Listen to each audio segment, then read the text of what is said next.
या तो बर्फीली चोटी पे तिरंगा लहरा के आऊंगा, नहीं तो उसी तिरंगे में लिपटा हुआ चलाऊंगा, लेकिन आऊंगा जरूर। और यही मनोज पांडे चाहते थे। आखिरकार मनोज कुमार पांडे को लंबे समय तक 19,700 फीट ऊंची पहलवान चौकी पर डटे रहने का मौका मिला, जहां उन्होंने पूरी हिम्मत और जोश के साथ काम किया। सियाचिन की चौकी से जब मनोज कुमार पांडे की टुकड़ी वापस लौटी तब उनकी छुट्टियों का समय हो गया था, लेकिन तब तक कारगिल की जंग शुरू हो चुकी थी। उन्होंने खुद आगे बढ़कर कारगिल जंग में शामिल होने के लिए इजाजत मांगी। अगर वो छुट्टी मांगते तो उनको छुट्टी भी मिल सकती थी। इसके बावजूद उन्होंने सेना के ऑपरेशन का हिस्सा बनने के लिए अपना नाम आगे बढ़ा दिया था। कूच से पहले मनोज को लेफ्टिनेंट से प्रमोशन कर कैप्टन बना दिया गया। इसके साथ ही मिली खालूबार को फतह करने की सबसे बड़ी जिम्मेदारी। कारगिल युद्ध के कठिन मोर्चों में एक मोर्चा खालूबार का था। कैप्टन मनोज कुमार पांडे ने युद्ध के दौरान अपनी मां को एक आखिरी खत लिखा। उन्होंने खत में अपनी मां से कहा कि आप लोग ईश्वर से प्रार्थना करो कि मैं जल्द ही दुश्मन को अपनी मातृभूमि से खदेड़कर घर वापस आऊं। उस पर उनकी मां ने जवाब देते हुए लिखा कि बेटा कुछ भी हो जाए तुम अपने कदम पीछे ना हटाना। मां की इस बात ने कैप्टन मनोज पांडे के अंदर असीमित ऊर्जा भर दी थी। मनोज 11वीं गोरखा राइफल्स की बी कंपनी के साथ मिशन खालूबार के लिए 2 से 3 जुलाई 1999 को निकल पड़े और उस जंग की शुरुआत की जिसे कारगिल की निर्णायक जंग कहा जाता है। कारगिल का युद्ध बहुत से कारणों से विशेष कहा जाता है। एक तो यह युद्ध बेहद कठिन और ऊंची चोटियों पर लड़ा गया था जो बर्फ से ढकी और दुर्गम थी। साथ ही यह युद्ध पाकिस्तान की लंबी तैयारी का नतीजा था जिसकी योजना उसके मन में बरसों से पल रही थी। दुश्मन ऊंचाई पर छिपकर नीचे के हर मूवमेंट पर नजर रखे हुए था। खालूबार में पाकिस्तानी घुसपैठिए लगातार भारतीय सैनिकों को निशाना बनाकर गोलीबारी कर रहे थे। एक बेहद मुश्किल जंग के लिए मनोज कुमार अपनी टुकड़ी के साथ आगे बढ़े।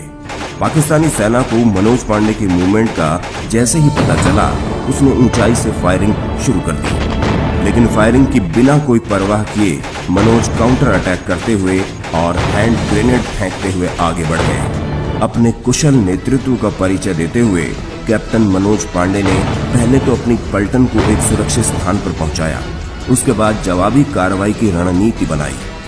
कैप्टन मनोज चाहते थे कि सुबह होने से पहले उनकी कंपनी खालूबार की पोस्टों पर कब्जा कर ले, क्योंकि सूरज उगते ही पाकिस्तानी घुसपैठिए उनकी पलटन की हर हरकत को आसानी से देख सकते थे। सबसे पहले उन्होंने खालूबार की पहली पोजीशन से दुश्मन का सफाया किया। आमने सामने की लड़ाई में 2 पाकिस्तानी सैनिकों को उड़ा दिया और पहला बंकर ध्वस्त कर दिया। इसके बाद उन्होंने दूसरी पोजीशन पर जमे पाकिस्तानी सैनिकों को मारकर दूसरा बंकर भी ध्वस्त कर दिया।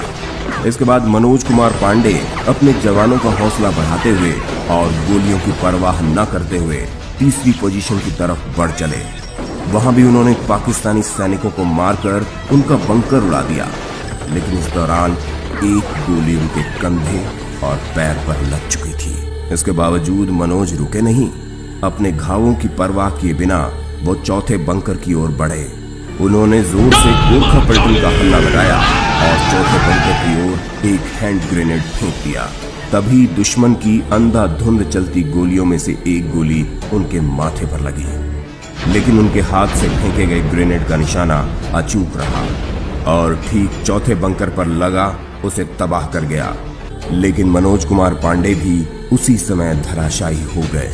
लेकिन जाते जाते मनोज ने नेपाली भाषा में आखिरी शब्द कहे थे, ना छोड़नू, जिसका मतलब होता है किसी को भी छोड़ना नहीं।